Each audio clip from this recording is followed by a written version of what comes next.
Félicie, bonjour. Bonjour. Ah, comment vous faites, vous Félicie? Vous faites tout sur une grille. Moi, je fais une grille et au-dessus de la grille, je indique le loyer, l'électricité, l'eau, enfin, tout ce qu'on doit payer par année. Et alors, je divise par 12. Et en divisant par 12, le reste, je le mets pour la nourriture et alors d'autres achats s'il y en a à faire qui n'est pas marqué sur la grille. Mais même un appareil, quel qu'il soit, je l'use jusqu'à fond. Je n'achète pas tant qu'il y va. C'est très générationnel, c'est parce qu'on se rend compte quand même que dans les générations plus jeunes aujourd'hui, on a tendance à switcher beaucoup plus vite. Ouais. Et donc on n'attend plus systématiquement que quelque chose soit abîmé complètement pour s'en défaire et pour acheter autre chose. Et c'est d'ailleurs pour ça qu'il est nécessaire de rappeler que la gestion du budget fait aussi partie de la gestion de ses dépenses et d'une meilleure consommation. Oui. Et vous avez toujours fonctionné comme ça avec votre grille alors, Félicie? Eh bien, ça fait des années que je suis mariée. J'ai toujours fonctionné avec les grilles.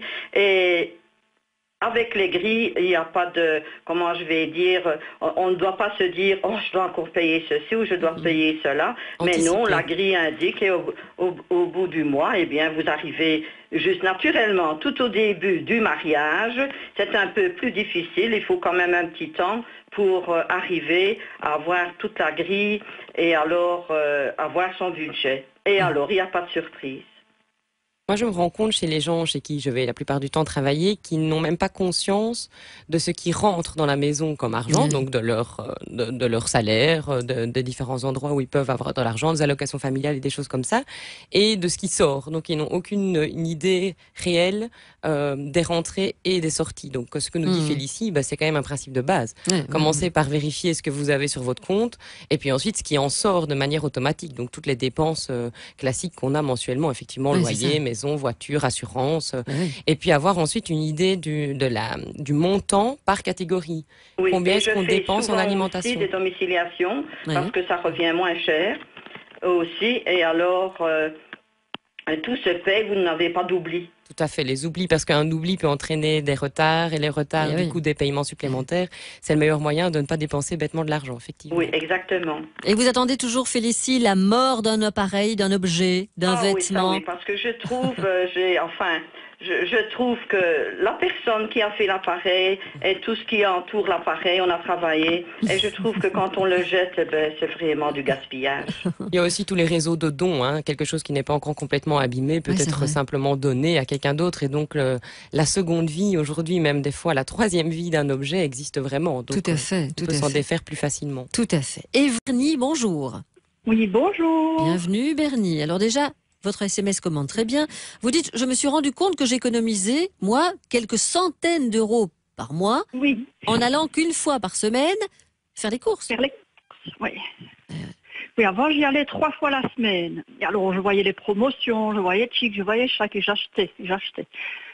Et je me suis dit, bon, je vais plus y aller que le samedi, et j'ai fait une économie de 400 € le mois, plus ou moins. Ça, c'est une piste, Élodie, vous alliez dire? Oui, c'est une super piste. Donc nous, on conseille effectivement aux gens, d'abord ne fût-ce qu'en déplacement. Elle se déplace plus qu'une fois, Bernie, alors qu'elle pourrait se déplacer. J'allais à pied, donc ça ne faisait pas de différence. Donc ça, quelque part, ça manque un peu. Il faut essayer de compenser l'exercice physique. Alors, je suis femme de ménage, donc il paraît que ça fait presque 30 heures de sport. Alors oui. Effectivement. La difficulté des gens qui vont régulièrement au magasin, effectivement, c'est d'acheter chaque fois des choses qui ne sont pas nécessaires. La très très mauvaise idée, c'est d'aller au magasin quand on a faim, parce qu'on achète n'importe quoi et surtout des crasses. Et puis, on est tenté d'acheter des choses dont on n'a pas besoin et qui se trouvent sur le chemin. Donc, on se fait complètement avoir, évidemment, par le marketing qui fait très très bien son boulot et qui nous incite à acheter constamment. La deuxième chose, c'est que pour pouvoir faire ses courses une fois par semaine, il faut s'organiser un minimum.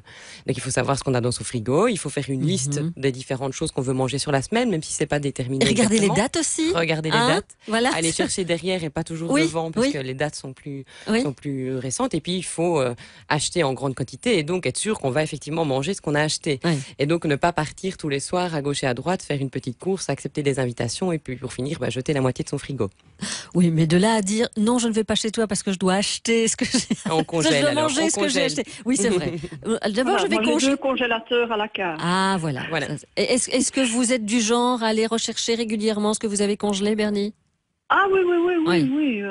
Ici, je viens d'acheter 5 bottes de Poro, j'en rachèterai plus de Poro. Ici, il y avait c'était 2 plus 1 gratuite. Donc là, j'ai fait mon stock pour jusqu'à l'année prochaine. Parce que ça aussi, j'ai envie de dire, enfin, Élodie, ça vaut, plus on a d'espace, plus on stocke. Oui, effectivement. Et moins on a d'espace, moins on a la possibilité de mettre ce genre de choses comme des gros bahuts dans lesquels on peut mettre des tas de choses à congeler. Donc il faut aussi faire régulièrement un peu le bilan de ce qu'on a encore. Oui, et en fait, moi, ce que je conseille principalement au niveau de la nourriture, c'est de rassembler toute la nourriture, que ce soit sucré, salé, que ça doit être au frigo ou pas, mais dans un endroit précis, pour qu'on puisse, avant d'aller faire les courses, checker rapidement et se dire, ok, non, ça j'en ai encore, du Poro entre autres, j'en ai plus besoin, je sais que c'est congelé. Éventuellement tirer des listes aussi, qu'on met directement sur le frigo, sur le congélateur. De ce qu'on a, de ce qu'on a, pour éviter de racheter des choses qu'on a déjà ça, et se retrouver avec des doublons et puis finalement jeter. Faire une liste de ce qu'il y a à l'intérieur. Oui, et alors barrer au fur et à mesure chaque fois qu'on va chercher quelque chose dans son frigo. Ça, c'est tout bête. C'est tout bête. Mais combien de personnes le font, à mon avis, très peu. Moi, sur le bureau, il y a un papier, et quand les enfants voient qu'il manque quelque chose, ils le rajoutent dessus. Ouais. Donc, je prends en fonction du papier et des promotions. Et il ne faut pas oublier de prendre le papier quand on va faire les courses. C'est là que les enfants sont importants. Parce que checker quand même ce qui reste dans le frigo, dans le congélateur, ça peut être un jeu pour eux. Oui, ça peut devenir un jeu. Donc ce qu'il faut, c'est mettre surtout un papier avec un bic tout de suite, quelque chose de simple à attraper à la bonne hauteur. Et puis leur dire, il n'y a plus de granulés. Vas-y, note granulés. Bon, il faut qu'ils soient en âge évidemment de savoir écrire ou de dessiner ou en tout cas de le signaler pour faire partie de l'organisation familiale. Bon plan ça pour gérer le budget. Merci Bernie. Franco, bonjour. Bonjour Sylvie. Quelle est votre stratégie, la stratégie de Franco? Mais en fait, pendant que j'attendais mon tour, j'ai essayé de me souvenir d'où ça venait. Et je me suis rendu compte que c'était mon père qui me l'avait appris. Mon père était commerçant, d'accord. Et il ouvrait le compte à caisse. Et moi, j'avais 10 ans et je voyais plein d'argent. Et mon papa me dit non, attends. Et il retirait d'abord de l'argent en disant voilà, ça c'est pour les marchandises que j'ai achetées. Ça, c'est pour les taxes. Ça, c'est pour le loyer. C'est pour ça. Et à la fin, il me disait, voilà, il reste autant d'argent. Ça, c'est pour nous.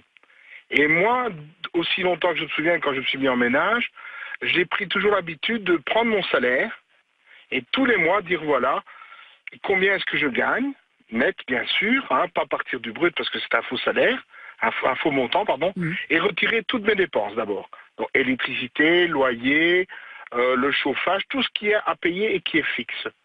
À partir de là, il me restait une certaine somme. Et de là, je me disais, voilà, maintenant, quels sont les besoins urgents? Par exemple, à l'époque, les enfants étaient petits, on devait acheter les souliers, etc. Hop, on achetait les souliers. Et après, je voyais ce qui pouvait me rester. Et puis, bon, après, avec le temps, vieillissant, on apprend des choses. Comme j'expliquais à votre collègue, je disais, simplement, le fait que une fois, j'ai fait un achat, j'ai remplacé toutes mes ampoules par des ampoules économiques. Oui. Et du coup, moi, on m'a rendu de l'argent l'année passée. Pourquoi? Parce que je coupe mes ordinateurs, je coupe les ampoules, surtout des ampoules économiques. C'est vrai qu'au début, c'est un peu étonnant parce que la lumière est un peu différente, mais après 2 minutes, ça éclaire aussi bien et vous consommez, je pense, 20 ou 30 fois moins. Il y a aussi d'autres choses. Je ne vais pas contredire votre invité, mais par exemple, les achats groupés, de temps en temps, c'est utile. On est des buveurs d'eau à la maison. Je sais que nous sommes des buveurs d'eau. Il nous faut en moyenne 2 à 3 bouteilles par jour. Donc, lorsque j'ai une offre qui vaut la peine, je prends des fois 48 bouteilles d'eau. Parce que c'est un achat un peu important, mais qui est d'un usage régulier. Bon. Et par exemple, si mon épouse utilise de l'eau, elle l'utilise après pour de l'eau, par exemple, de la nettoyer ou un truc. Elle prend pour arroser une plante ou juste comme ça. Et donc, ce sont des petites économies. Et j'ai toujours expliqué à mes enfants, l'erreur à croire ou à faire, c'est de dire, je vais faire une grosse économie d'un seul coup, de 2, 3, 400 euros d'un seul coup sur quelque chose. On ne sait pas. C'est sur des petites choses cumulées les unes aux autres qu'on arrive à faire des vraies économies. Tout à fait. Moi, ce qui me fait réagir, c'est la notion éducationnelle qui est hyper importante. Donc, ça vous vient de vos parents. Et aujourd'hui, vous en parlez vous-même à la génération suivante. Donc, vraiment, le fait de pouvoir expliquer en montrant, autant de billets qui rentrent, autant de billets qui sortent, c'est le meilleur moyen d'expliquer aux plus jeunes comment gérer leurs sous. Et c'est quelque chose qu'on n'apprend plus vraiment, même à l'école. Hein. Donc, il y a un problème de transmission là qui ne se fait pas toujours. La notion du bon sens revient aussi très fort dans ce que disait Franco. Montrer l'exemple. Et les achats groupés, l'exemple 48 bouteilles d'eau. Oui, c'est pourquoi pas, effectivement, si on est sûr de les consommer, de l'eau, c'est à peu près sûr qu'on les utilise. Maintenant, il y a des puristes qui vont dire que l'eau n'est plus aussi bonne quand elle est restée dans des bouteilles pendant X jours ou X semaines. Mais bon, voilà, ça c'est un autre débat qui tourne plus au niveau de la santé, alors. Je ne traite pas 48 boîtes de biscuits. Voilà. Ça jamais. Voilà. Mais quand c'est quelque chose qu'on consomme tout le temps, je veux dire, ce sont des achats qui, en plus, moi j'ai la chance d'être frontalier, donc c'est ce que j'allais dire. Je vais pas expliquer, simplement. Effectivement. Mais en France, ça coûte moins cher l'eau. Voilà, tout à fait. Mais je dis on va retirer ça. La chose la plus difficile, parce que maintenant j'ai une fille qui vient de partir, il s'est mis en ménage.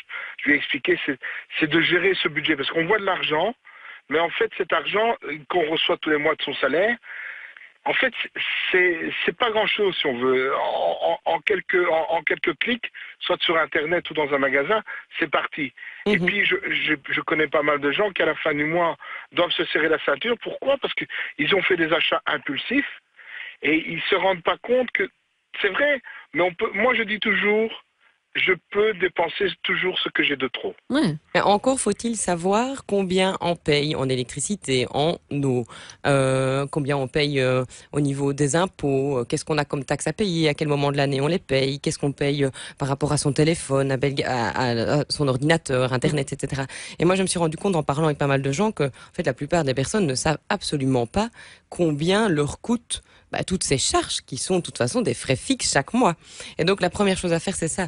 C'est repartir sur ces extraits et aller voir un petit peu dans ces factures concrètement combien on paye pour chacun. Et puis quand on a fini de faire cet exercice, d'aller revoir chacun des distributeurs, parce qu'il y a moyen de faire des économies énormes en regroupant des assurances, en demandant à son assureur d'aller faire des recherches un peu plus loin, si on peut pas limiter un petit peu, en regroupant, en passant d'un distributeur d'électricité à l'autre. Ça prend du temps.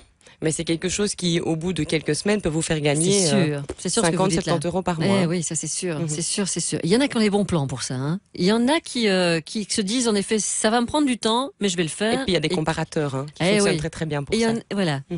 Si vous en connaissez, je sais. Mais on m'a parlé d'un comparateur pour au niveau de l'électricité. Ah oui, mais je ne le connais pas par cœur. Même des personnes. Hein. Moi, je suis prête à m'associer avec une personne qui aime faire ça. Parce qu'il y en a qui aiment ça. Mais bien sûr, c'est un challenge. Il y en a qui aiment ça. Oui,